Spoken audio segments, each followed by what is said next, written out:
లగచర్లలో collector అధికారులపై దాడి ఘటనలో కీలక పరిణామాలు చోటు చేసుకున్నాయి. కీలక పరిణామంలో భాగంగా తెర వెనుక ఉన్నది కేటీఆర్ గారే అంటూ కూడా వార్తా కథనాలు పలు దినపత్రికల్లో రావడం మనం గమనిస్తున్నాం. సో ఏమి ఆశించి అధికారుల మీద దాడి చేయించారు అన్న కోణం మీద ఇప్పటికీ దర్యాప్తు కొనసాగుతూ ఉంది. మరి అదేవిధంగా అధికార పక్షంలో ఉన్న రేవంత్ రెడ్డి సర్కార్ ఆయన మీద ఏం చర్యలు తీసుకునే అవకాశం ఉంది కూడా ఒకసారి మనం వేచి చూడాలి. సో దానికి సంబంధించిన వార్తా కథనం మనం చూసినట్లయితే లగచర్లలో కలెక్టర్ అధికారులపై దాడి ఘటనలో కీలక పరిణామాలు. మాజీ ఎమ్మెల్యే పట్నం నరేందర్ రెడ్డి అరెస్ట్ అయ్యారు. తర్వాత టార్గెట్ కేటీఆర్ అంటూ మరొక వార్తా కథనంలో ఇక్కడ మనం చూడొచ్చు. సో దీనికి సంబంధించి వ్యాఖ్యలు చేశారు డిప్యూటీ సీఎం బట్టి విక్రమార్క. బీఆర్ఎస్ అరాచక శక్తులతో కలిసి జిల్లా కలెక్టర్ ఆర్డీఓ స్థాయి అధికారిపై దాడి చేయించింది. కేసీఆర్, కేటీఆర్, హరీష్ తలకిందులుగా తప్ప చేసిన మా ప్రభుత్వాన్ని అస్థిరపరచలేరు. ఘటన వెనుక ఎంతటి పెద్దవారున్నా ఉపేక్షించేది లేదు. ఉద్యోగులు అధైర్యపడకుండా ఉద్యోగ ధర్మాన్ని నిర్వర్తించాలి అంటూ డిప్యూటీ సీఎం బట్టి విక్రమార్క ఇక్కడ వ్యాఖ్యలు చేశారు. దానికి సంబంధించిన వార్త కథనం. ఇదే వార్తకు సంబంధించి ఇక్కడ మరి అభియోగాలు ఎదుర్కొంటున్న కేటీఆర్ గారు కూడా వ్యాఖ్యలు చేశారు. పట్నం నరేందర్ రెడ్డిని పోలీసులు మఫ్టీలో వచ్చి అక్రమంగా అరెస్టు చేసి భయానక వాతావరణం సృష్టించారు. భూమిని కోల్పోతామని బాధపడుతున్న గిరిజన, దళిత, బీసీ రైతులను జైళ్లలో పెట్టి చిత్రహింసలో పెడుతున్న నికృష్ట ప్రభుత్వం ఇది.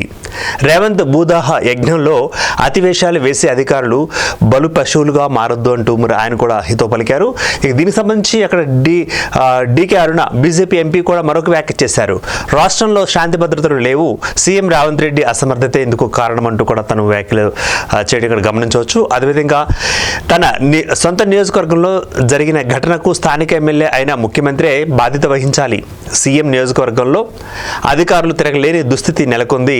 రైతుల నుంచే భూములు తీసుకునే పద్ధతి ఇది కాదు అంటూ వార్తా కథనం. మొత్తానికి అధికార ప్రతిపక్షాల నుంచి కూడా దీనికి సంబంధించిన సెగ చర్యలకు సంబంధించిన వార్తా కథనంలో మనం గమనించే అవకాశం ఉంది. మొత్తానికి ఎవరు ఎన్ని చర్యలు చేసినా మా ప్రభుత్వాన్ని మాత్రం కూల్చలేరు, మా ప్రభుత్వాన్ని తాకలేరు అంటూ కూడా డిప్యూటీ సీఎం బట్టి విక్రమార్క చేసిన వ్యాఖ్యలు. అదేవిధంగా డీకే అరుణ గారు కూడా బీజేపీ ఎంపీగా ఆమె కూడా మరి మాట్లాడడం జరుగుతుంది. ఏమిటంటే సొంత నియోజకవర్గంలో జరిగినా కూడా ఒక ఎమ్మెల్యేగా ప్రాథమికంగా ఎమ్మెల్యేగా ఉన్న రేవంత్ రెడ్డి గారు కూడా రావడం, అక్కడికి రాకపోవడం, వ్యాఖ్యలు చేయకపోవడం, అక్కడ దానికి సంబంధించిన దాని మీద పూర్తి స్థాయిలో మరి అక్కడికి వచ్చి పరిశీలన చేయకపోవడం ఏంటి అంటూ కూడా ఆమె ఒకటి ప్రశ్నించారు.